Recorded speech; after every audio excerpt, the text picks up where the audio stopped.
Chloe's snarky sister-in-law flung a nasty jab across the barbecue table. What? Headed to the nursing home soon? My boy Ethan just chuckled along with her. I stayed quiet, but right then, something inside me snapped. By the next morning, I'd made up my mind. A month later, their whole world got flipped upside down. They rolled in 45 minutes late, strutting like they ran the show, which I reckon they figured they did.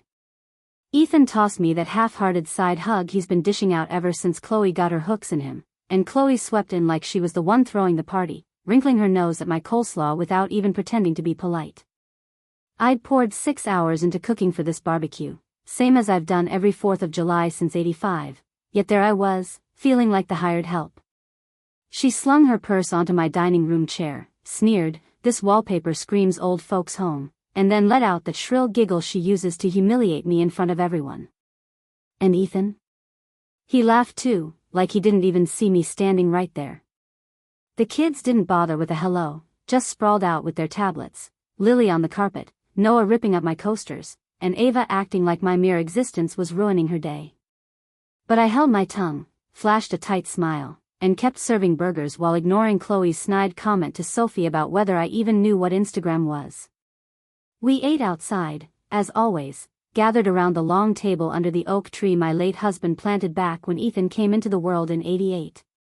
While we passed around bowls of beans, ribs, and those plastic pitchers of weak iced tea, Chloe lifted her wine glass, locked eyes with me, and said loud enough for the whole block to hear, "So, when are we touring nursing homes? Or are you just gonna haunt this place forever?" For a second, the table went dead quiet. Then Ethan let out a snort, like he was a schoolboy hearing a crude joke from the teacher. Even Sophie gave an uneasy laugh, as if joining in might keep her safe from being Chloe's next target. I didn't say a word, didn't even blink, just kept chewing my chicken and stared at my son, wondering how I raised a man who'd let his wife talk to his mama like that in her own backyard. Nobody brought it up again, but I caught Elisa's glance from across the yard as she scooped more tortilla chips, her eyes saying she could see me breaking inside. The kids were glued to their screens, giggling at some video, while I wiped barbecue sauce off Noah's cheek, and he didn't even mutter a thank you. The night blurred by with folding chairs, paper plates, and hollow thank yous that sounded like they'd been practiced. When they left without lifting a finger to clean up, I took one last look at the oak tree, walked inside, locked the door, and headed to the hall closet. I pulled out the fireproof box, opened the folder marked Plan B, and there it was, the deed, the title transfer, a signed trust document, and my lawyer Mark's card clipped to the front. I hadn't touched it in over a year and a half, but I hadn't tossed it either. With Chloe's voice still echoing in my head and the smoky smell of the grill clinging to my clothes, I grabbed my phone and sent one text, "I'm ready." Truth is, I didn't shatter that night. I'd been crumbling bit by bit for years, worn down by being treated like I was just background noise in the home I paid off by skipping lunches for tea when Ethan needed braces, back when I was teaching 4th grade in a sweltering classroom. That barbecue was just the last straw and a story I started writing the day Chloe mocked my late husband's memorial photo, calling it a cheap department store shot while Ethan stood there claiming she didn't mean it that way. But I knew she meant every word, because every time I let something slide, she pushed a little further. It started with offhand jabs about my hoarding knickknacks, then came birthday gift cards for home organizers, followed by hints that I should move to one of those retirement villages with bocce courts so the kids could have space. When Ethan stopped standing up for me, I stopped making excuses for him and started building my own safety net instead. I met Mark through Elisa's book club, and I told him straight off I wasn't being dramatic, I just needed to protect myself from anyone who thought my worth faded with my youth. Mark listened closely, asked smart questions, and set up a living trust that kept my name out of public records, tucked away under my maiden name in a Delaware LLC, so if Ethan or Chloe came poking around, they'd hit a dead end. I paid the property taxes from a secret account Ethan didn't know existed. When they offered to cover my internet bill last year, I turned them down and watched Chloe post a smug Instagram story about helping out the elderly, while I was still footing the bill for her kids' Roblox addiction. I made spreadsheets, backed up photos, and digitized every legal paper and password, not out of spite, but because I knew one day they'd cross a line, and I needed to be ready when they did. When Chloe raised her wine glass and said, "nursing home," I wasn't surprised, I was relieved. It was the clear line I'd been waiting for, one I wouldn't second guess. After texting Mark, I sat at the kitchen table where Ethan used to scribble his math homework, stared out at the yard where I taught him to ride his bike, and I didn't cry or tremble. I just started my checklist, switch the utilities out of my name, cancel the security system, borrow Elisa's SUV, and tell the trust's buyer's agent I was ready to close. I'd already packed what mattered: photos, papers, the quilt my mama made when I got married, and the little ceramic dog Ethan crafted in 2nd grade. The rest? They could keep it, sell it, or burn it for all I cared. I hadn't really been living in that house for years, not truly. Not since Chloe started calling me Barb, like we were on some TV show, and Ethan began asking me to text before stopping by my own kitchen. I didn't want revenge. I wanted to breathe. This plan, this escape, wasn't about punishing them, it was about saving myself from fading away quietly while Chloe redecorated my life like I was an old rug.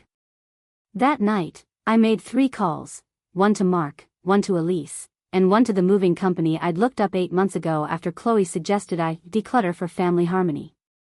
Every time they said something like that, I added another step to my plan, another layer to my backup. So, no, that night wasn't a collapse, it was the go-ahead. When Elise showed up the next morning with coffee and packing tape, I didn't need to explain a thing. She just asked, "Where do we start?" and I pointed to the hall closet and said, with everything they never noticed was gone. I didn't sleep that night, not out of fear, but because a clarity I hadn't felt in years was buzzing through me, like something shifted deep inside the moment I set the plan in motion, like the weight I'd carried since Ethan met Chloe had finally slipped away in the quiet dark. Elise brought empty boxes, and we packed all day with the steady focus of women who've carried too much for too long. She didn't pry or preach, just handed me tape and helped me tuck my wedding dress into a bin I labeled sentimental but optional. We were sorting through the linen closet when Chloe's voice drifted through the open window on speakerphone, and I stopped dead, not out of shock, but because her words slid out so casually it turned my stomach to think I'd ever sat at the same table with her. If she got sick with pneumonia and died, we could finally rip out that wall for an open-concept kitchen, she said, laughing loudly, while Ethan muttered something too soft for me to catch. But he didn't hush her, didn't call her out, didn't even sound bothered, just let it roll like it was fine to talk about my death as a chance to remodel. I stood there, clutching a pile of dish towels, thinking, this is the line. This is the moment I won't let go, not because it's the cruelest thing they've said, but because it's the rawest truth. They dropped the act of caring, so I could finally stop hoping they'd ever change. I walked back to the kitchen, opened the safe, and pulled out the trust papers and escrow packet Mark had sent over the day before, everything signed, buyer lined up with cash ready, a 7-day close, and not a single thing in their names to block it.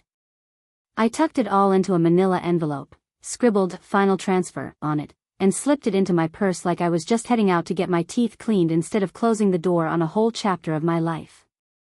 That night, Ethan sent me a fuzzy picture of Lily passed out on the couch, texting, "She was asking for you today." I stared at that message for a solid minute, knowing if I answered, even with something simple like, "Give her my love," I'd be letting them think they could still tug at my heart, still pull me back with guilt. But I didn't respond, didn't type a word, just set the phone down and stepped out to the backyard, where the oak tree stood quiet under a sky full of stars. I hadn't told them a thing yet. Not a peep about the sale. And I wasn't going to, because after 8 years of their jabs dressed up as jokes and their coldness passed off as just how families are, they didn't deserve a heads up. I snapped a photo of the yard, the swing Ethan put up when Ava was 5, the bricks I laid myself the summer after James passed, the patch where I buried my cat, Luna, and saved it in a phone folder I named, "Before I Move On." Then I turned, went back inside, packed my baking pans and Mama's china, labeled the boxes I cared about, and left the rest for them to deal with. Elise stayed until 11 p.m., gave me a quick kiss on the cheek, and said, "They won't know what hit them." I just nodded. But in my head, I was already picturing it, Ethan fumbling with a key that didn't work, Chloe yelling into her phone about rights she doesn't have, Ava asking where Grandma went and getting no answer that made sense. Because the real warning wasn't a big talk or a letter or a showdown. It was every time I swallowed Chloe's insults without a word, every holiday I hosted without a thank you, every meal I cooked while they snickered. My silence was the signal, and they just missed it. By sunrise, I'd loaded everything I needed into Elisa's SUV, the same one she used for hauling mulch and picnic tables, now packed with moving blankets and bins holding only what mattered, shoeboxes of family snapshots, my marriage certificate, the little ceramic dog Ethan made in 3rd grade, a locked case with my papers, and a Tupperware of Elisa's oatmeal cookies because I knew I'd skip meals without something sweet nearby. I stood in the doorway of the house for exactly 45 seconds, not to grieve, but to soak it in, every nick in the hardwood, the hum of the dishwasher, the faint eucalyptus scent from the air freshener I used to mask the smell of their takeout containers Chloe never tossed. Then I walked through each room one last time with my checklist, unplugged the modem, shut off the water heater, and left nothing behind but a folded letter taped to the fridge door, right above the chore chart Chloe started last month. This house is sold. I don't live here anymore. You have 72 hours to leave. Legal papers are included. Contact Mark Voss with questions. Don't call me. I wrote it in black ink on plain white paper, slipping a notarized copy of the deed transfer underneath, complete with the trust's logo and the buyer's lawyer's signature front and center. I left the envelope open because I wanted them to see how official it was the second they picked it up. I wanted Chloe to hold it in her perfectly manicured hands and realize she never had any control. When I stepped outside, Elise was waiting by the SUV with 2 travel mugs and a trash bag stuffed with my old kitchen linens. We didn't talk until we hit the highway, and even then, it wasn't a big scene, just her asking, "You holding up okay?" and me saying, "Not quite, but I'm getting there." We pulled up to my new apartment in under 90 minutes, a quiet downtown building with no yard, no patio, no memories, just clean walls, working appliances, and a lock that was mine alone. I didn't tell Ethan or Chloe where I was going, didn't leave a new address, didn't drop any hints. I vanished so completely that if I hadn't left the letter, they'd probably have called the cops thinking I'd been kidnapped. That first night, I sat on the floor with a blanket draped over my shoulders, a lamp plugged in next to me, eating oatmeal cookies and listening to nothing, no TV, no hum of appliances, just the quiet of being alone in a place where I didn't have to play hostess or smile through their digs. The next morning, I met Laura Kim, the buyer, who shook my hand without chit-chat and said, "Title's clear. We close Thursday." She didn't ask why I was selling, didn't offer sympathy, just walked the property line and finalized the deal like it was a straightforward business transaction, which, in a way, it was. My life had turned into a ledger, and I was finally cashing out on years of emotional work I poured into people who never said thanks. They were still gone for the weekend, off at some family reunion up north Chloe insisted on, even though Ava was sniffling with a cold. I knew because she posted an Instagram boomerang of Lily licking ice cream, captioned, "Party Princess never quits." They had no clue yet. Didn't suspect a thing. Didn't feel the ground shifting beneath them. But I could see it all so clearly, Ethan trying his key and finding it useless, Chloe stomping to the back door like she owned the place only to hit another dead lock. I imagined them finding the note, reading it, bickering over what it meant, Googling trust laws, and calling a locksmith who'd tell them what I already knew: if your name's not on the deed, your key's just a piece of metal. The shift in control was so absolute it made my chest tighten with relief, not glee or spite, just this odd, freeing emptiness, like I'd crossed the finish line of a race I never meant to run and realized I could finally stop. That second night, I slept in a new bed with crisp sheets, the only sounds the distant hum of city traffic below, and I didn't dream of them, the house, or the past. Instead, I dreamed of oatmeal cookies and the quiet click of locking a door no one else could ever open. They got back Sunday evening, 3 full days after I'd cleared out, and it played out like a scene I couldn't have planned better. Chloe stormed up the driveway first, juggling a massive iced latte and shopping bags, phone glued to her ear, yapping about catering deposits for some party she was organizing, completely clueless, while Ethan hoisted a sleepy Lily onto his shoulder and nudged the trunk open with his elbow. I know this because Elisa's neighbor Greg, who patrols the street with his dog like it's a military operation, was out watering his grass and later gave us a play-by-play, right down to the moment Chloe's key failed her. She jabbed at the front door once, then twice, then hollered Ethan's name like he'd botched the lock himself. When he tried and got the same stuck result, he grumbled about a faulty latch until Ava pointed her phone at the envelope taped to the glass. Ethan read my letter aloud while Chloe circled like a caged animal, repeating, "Is this a joke?" as if saying it enough would rewrite the truth. When she got to the part about contacting Mark Voss, she stomped her foot and spat, "That sneaky old hag hired a lawyer." Ethan went white and sank onto the front steps, like the air had been sucked out of him. That's when it must have hit him, I hadn't just swapped the locks. I'd rewritten the whole rulebook. They tried the back door, punched in the garage code, then called a locksmith who glanced at Laura's paperwork and said, "This place belongs to a trust now. Your names aren't on it."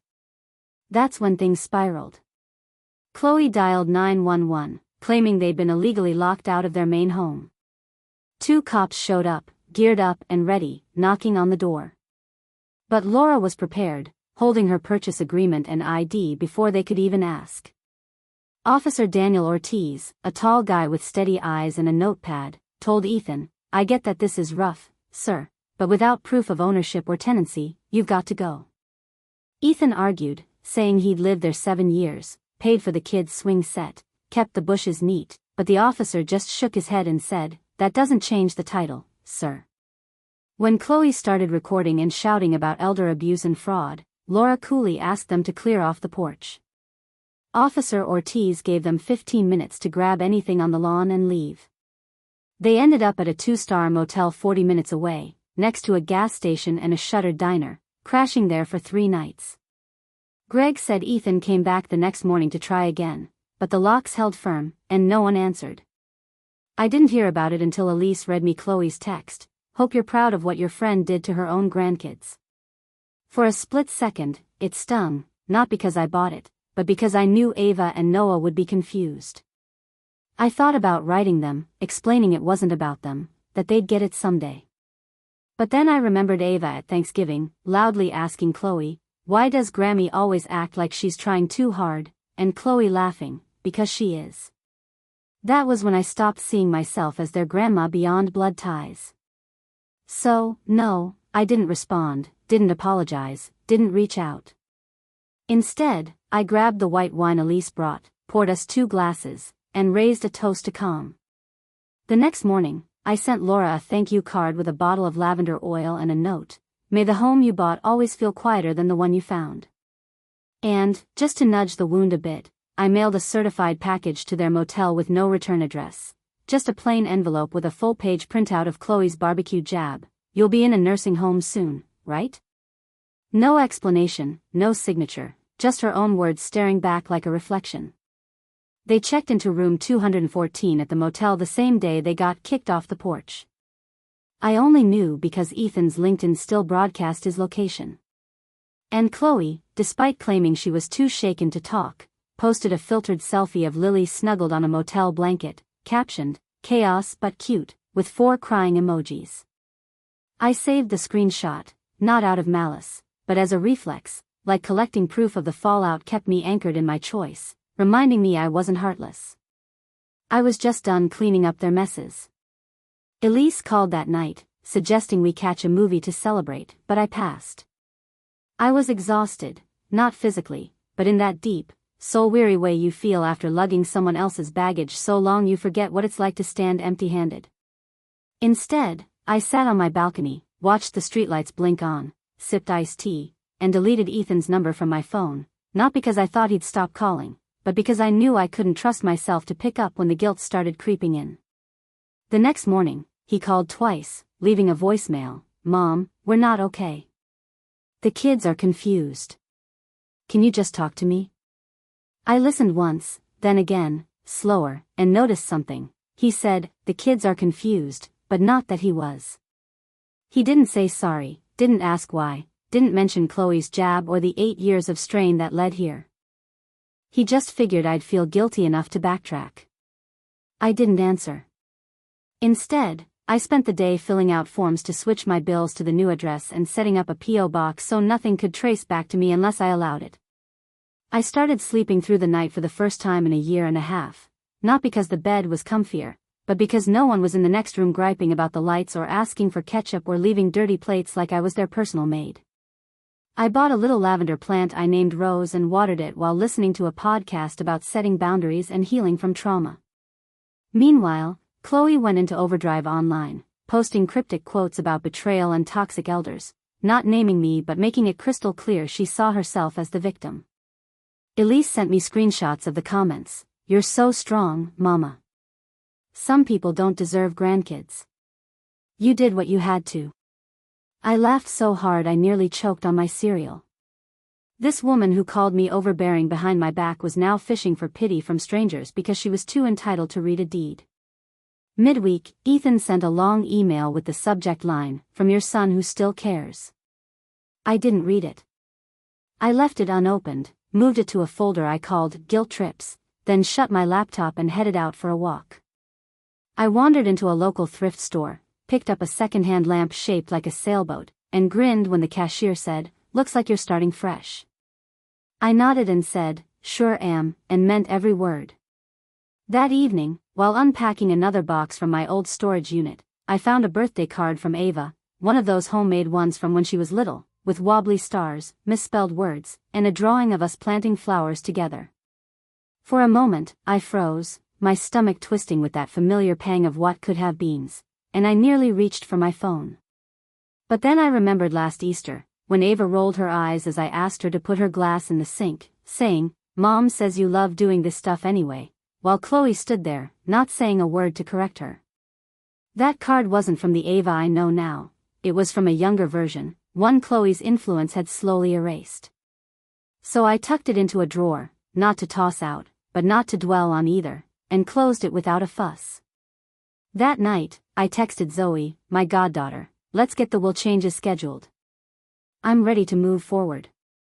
When she called and gently asked, "Want to talk it over first?" I replied, "No need. I spent 8 years talking, and nobody heard me. Folks like Chloe can't handle losing quietly, it's just not in them." So it was no surprise when she turned their eviction into a spectacle, posting a string of filtered Instagram stories called, "When Family Stabs You in the Back," panning across their cramped motel room in a hushed, dramatic whisper like she was narrating a survival show. Ethan sat in the background, looking uneasy, while Lily played with a shoelace on the floor and Ava scrolled her phone, barely glancing up. I watched it all through a burner account Elise set up for me, just to keep tabs on their online meltdowns, and at first, I figured it was just Chloe fishing for attention. But then someone shared the clips on Reddit, and within a day, it blew up. The thread, titled "Mother-in-Law Boots Out Freeloading Family in Epic Legal Move," got thousands of comments, most cheering for the anonymous woman behind it all. People pieced together the story using local real estate records, background details, and Chloe's own posts. Suddenly, Chloe wasn't the poor mom shielding her kids, she was the one who'd mooched off her mother-in-law's generosity while mocking her on camera. Ethan's workplace caught wind of it within days. Someone sent the Reddit post to his HR team, thanks to his public LinkedIn profile. He wasn't fired, but they put him on a leave of absence, which Chloe instantly posted about, calling it "corporate bullying by proxy," and tagging random influencers like she expected someone to fund her motel stay. Next, she hopped on TikTok, sobbing about being blindsided and how family betrayal cuts deeper. I watched it all, not with glee, but with this calm, distant clarity, like I was peering through a window at strangers acting out a script they didn't write but thought they could control.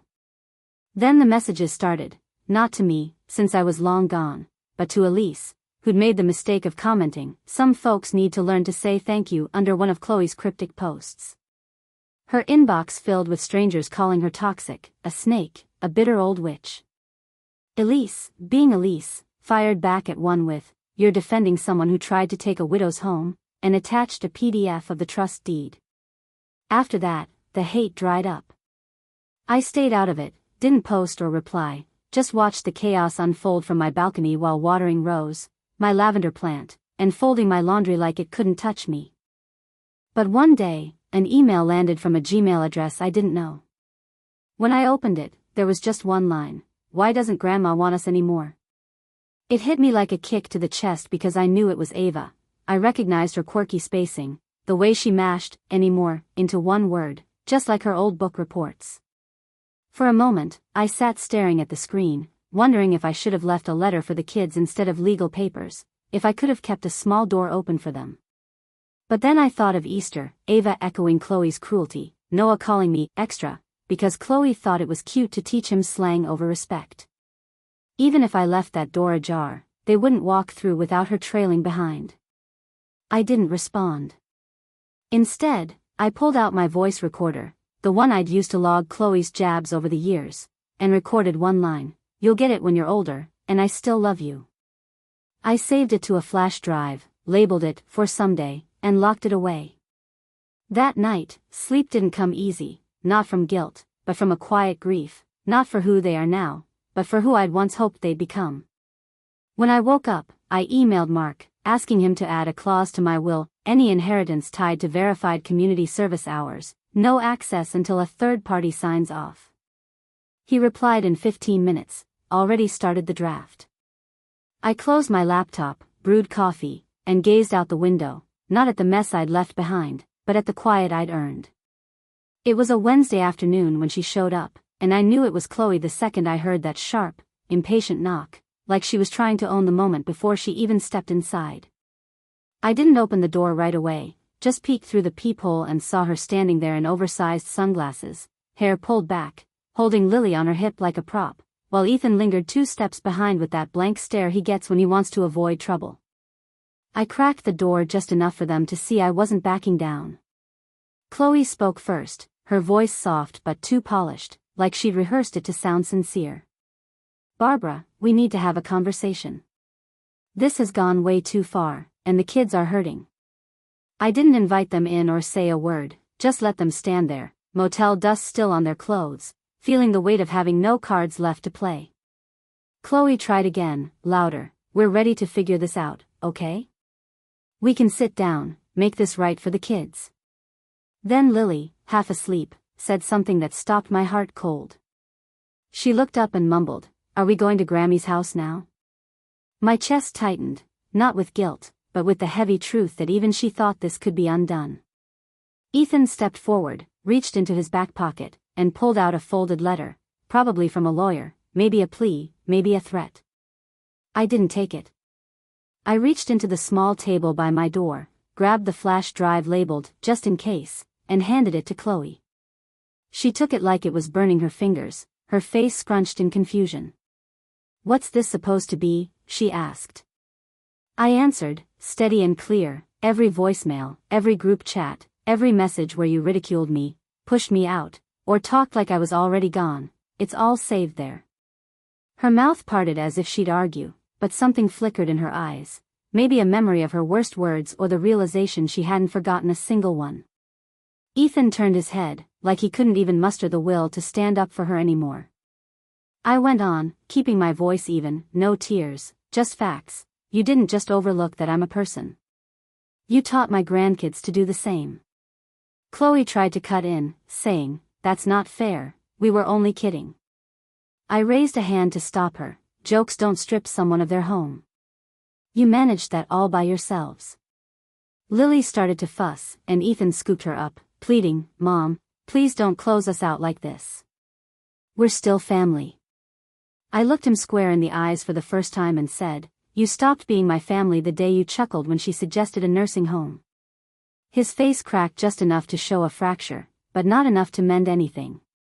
Chloe didn't say another word. She spun around and walked off, muttering something under her breath I didn't care to catch. Ethan hesitated a moment longer, clutching Lily like a buffer, then trailed after her.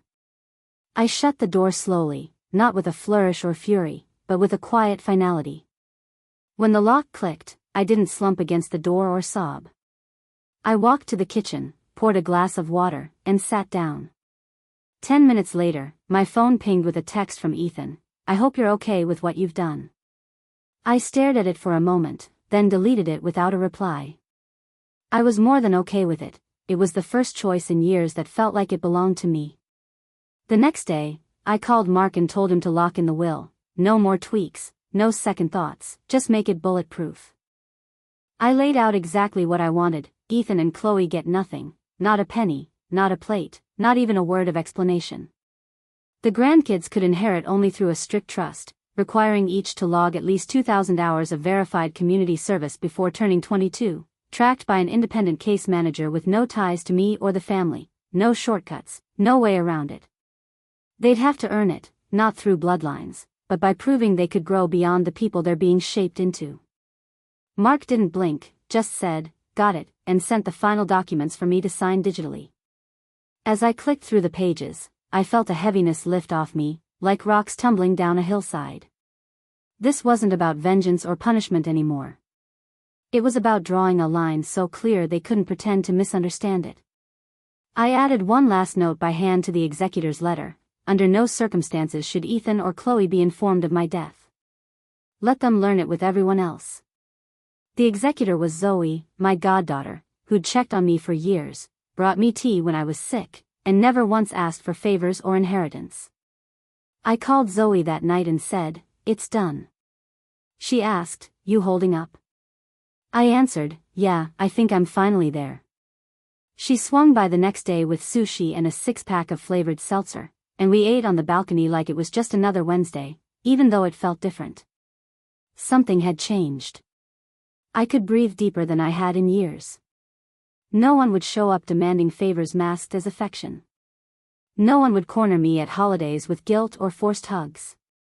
No one would smile at me with scorn tucked behind their teeth. Ethan texted again, short and blunt, "Is this really it?" I didn't respond or even open it. I blocked his number and erased the whole thread. That evening, Elise stopped by with a blueberry tart and a bottle of cheap Prosecco, saying, "This deserves some bubbles." I laughed harder than I had in ages. We sat there until sunset, and at one point, she raised her glass and said, "To boundaries, and not caring anymore." I clinked mine and replied, "To peace, because that's what I had now, peace." Not silence born of fear, but peace I'd built on purpose. After Elise left, I put together a small memory box, the flash drive, a copy of the will, a photo of me and Ethan when he was 12, and one of James hoisting Ethan onto his shoulders. I tucked a note on top, for memory, not for absolution. I locked the box and slid it under my bed beside the cedar chest I hadn't touched since James passed. Before bed, I lit a candle and stood by the window for a moment, staring out at the city's lights, the hum of life, the reminder that the world keeps turning whether you're part of someone's story or not. I didn't miss them, not the real them. Whatever sadness lingered was for the son I lost the day he let her speak for him. It's been 10 months since I closed that door and handed Chloe the flash drive, and I haven't heard a peep from them since. No texts, no voicemails, not even a holiday card with the kids' scribbles like they used to send before everything soured. Honestly, I don't miss them, not the people they've become, not the versions who stood on my porch pleading for forgiveness without ever saying sorry.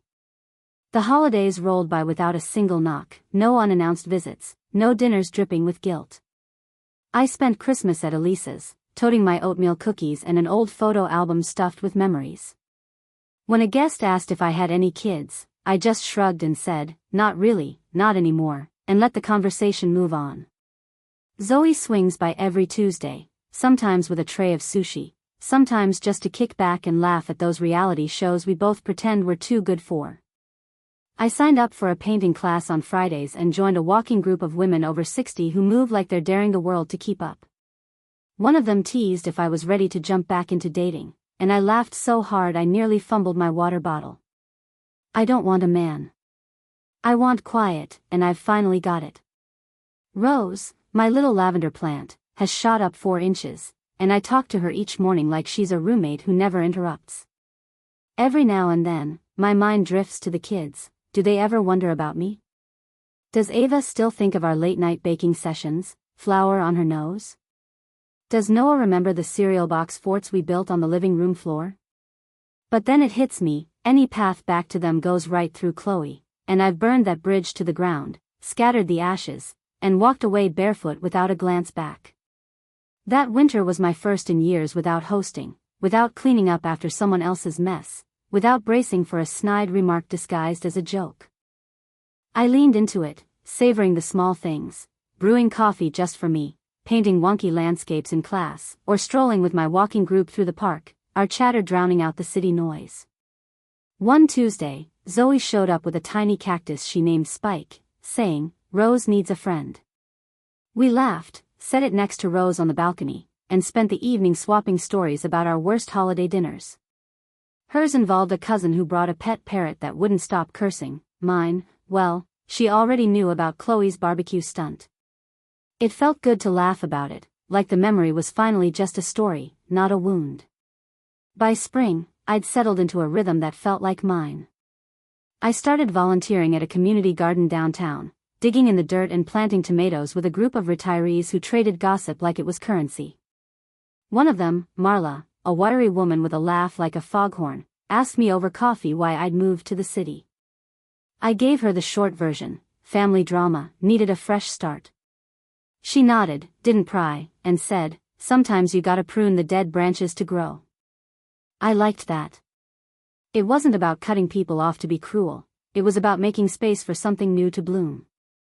I still check my burner account sometimes, just to see if Chloe's still spinning her sob story online. Last I looked, she'd posted a cryptic quote about healing from betrayal, with a selfie of her and Lily at a park, all soft filters and fake serenity. The comments were split, half cheering her on as a strong mama, half calling her out for what the Reddit thread had already exposed. I didn't feel smug or angry, just distant, like I was reading about someone from a different life. Ethan's LinkedIn says he's back at work, some new job title that sounds like a demotion, but I don't dig deeper. That's not my story anymore. One night, while watering Rose and Spike, I found myself thinking about Ava's email again, that single line, "Why doesn't Grandma want us anymore?" It still stings, not because I doubt my choice, but because I know she's too young to understand. I pulled out the flash drive labeled "For Someday," and played the recording I made for her and Noah. "You'll get it when you're older, and I still love you." I thought about adding to it, maybe explaining why I had to leave, but I stopped myself. Words won't undo what Chloe taught them, and I can't save them from her influence, not yet. Maybe when they're older, when they've logged those community service hours my will demands, they'll start to see it.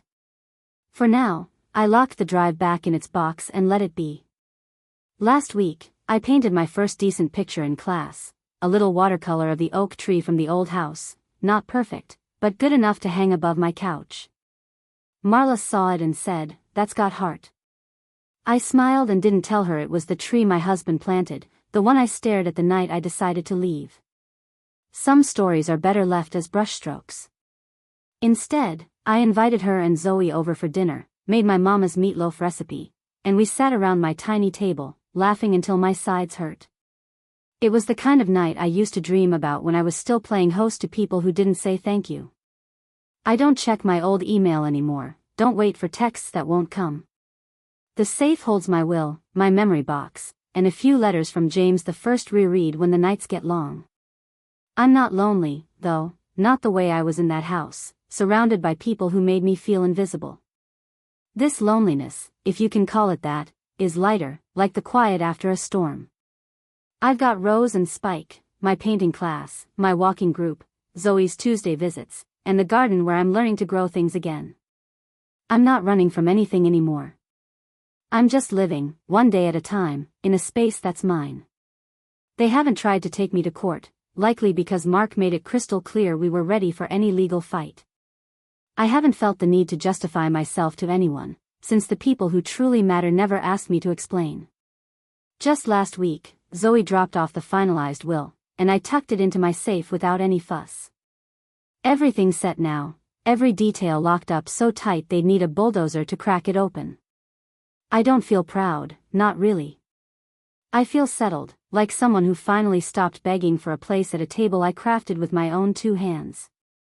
A few weeks back, I got one more email from an anonymous address. It was just one line: "Are you really gone for good?" I didn't click on it right away, didn't care who sent it. But when I finally read it, I realized it didn't change a thing, because every step I've taken since that barbecue already answered it. No, I'm not going back. And if they're wondering if I ever will, the answer's still no. I sent back a single sentence, the only one that felt right: "We haven't talked since you were evicted, and I don't intend to start now. Reach out only through a lawyer if you must." Then I blocked the email, shut my laptop, and stepped outside to sit with Rose in the soft morning light. Folks talk about closure like it's some big moment, a tearful sit-down where everyone hugs and makes peace. But sometimes closure is just a bolted door, a watertight will, and 10 months of quiet you have no urge to disturb. When Elise asked me the other day if Ethan ever reaches out, I told her, nope, we haven't spoken since. That was the truest thing I've said in years. No bitterness, no sorrow, no ache, just the plain truth. Then I folded my towel, brewed a fresh coffee, and got back to living the life I built for myself, with no one left to say sorry to.